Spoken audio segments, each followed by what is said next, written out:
Chapter 1, Mishnah 1. The first two chapters of Tractate Tohoros discuss tumas ochalin, the tuma of foods. In general, food cannot be a source of tuma. It can only acquire tuma from other things that are tame.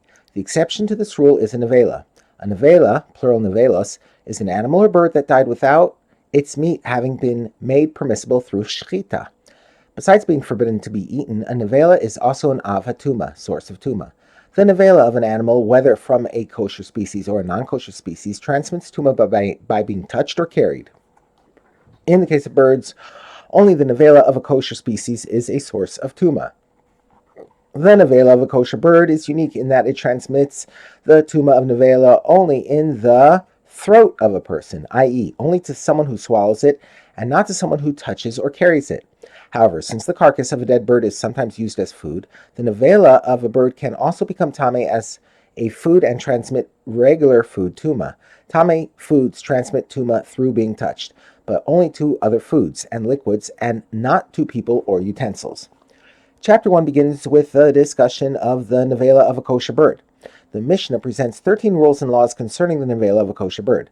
Some of these relate to its ability to transmit tuma as a nevela, and some to its ability to transmit tuma as a food. The Mishnah begins with two laws relating to its ability to transmit tuma as a food. We now turn to the words of the Mishnah. There are 13 rules, that were said concerning the nevela of a kosher bird. 1. It needs an intention to use it as food before it can become tame with the tuma of foods. It is not automatically considered a food. 2. It does not need any preparation for tuma. Unlike most foods, which cannot become tame unless they first become wet from one of the 7 liquids and then touching something tame, the nevela of a kosher bird does not need any preparation. Rather, once the owner intends to use it for food, it is automatically tame with food tuma, even without becoming wet and even without touching something tame. The Mishnah now teaches a rule whose law changes depending on whether the nevela of the kosher bird is transmitting tuma as a food or whether it is doing so as a nevela. 3. A piece of it, the size of an egg, transmits food tuma to other foods or liquids. 4. While even a piece the size of an olive, a kazais, is enough to transmit tuma in the throat to someone who eats it.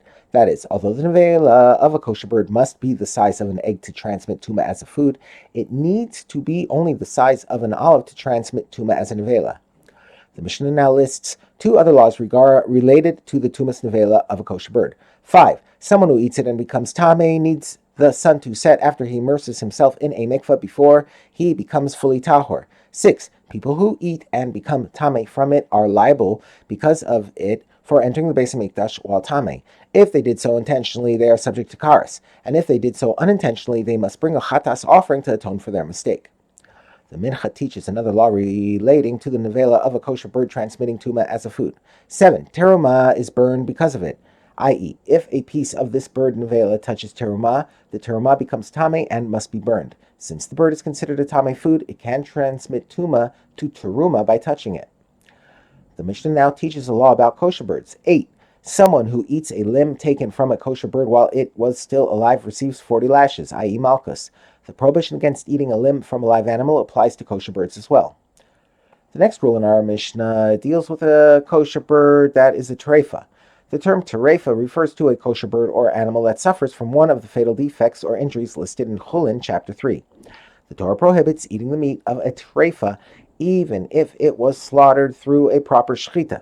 Nevertheless, if someone does perform shechita on a treifa, the dead animal does not become a nevela in regard to the laws of tuma. This is the law in regard to an animal that is a treifa. Our Mishnah now discusses the law for a bird that is a treifa. 9. The shechita of a kosher bird that is chulin and the malika of a kosher bird that is a korban purify its treifa from transmitting tuma as a nevela, the same as shechita does for an animal. These are the words of Rabbi Meir. Rabbi Huda says, neither shechita nor malika purifies a bird treifa from transmitting tuma as a nevela. The law that shechita saves the treifa from transmitting tuma as a nevela was said only for animals, not birds.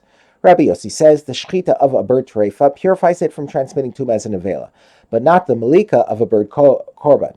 Rabbi Yossi agrees with Rabbi Meir that the law about the shechita of a treifa applies to both animals and birds. However, he maintains that it was said only for shechita, not malika.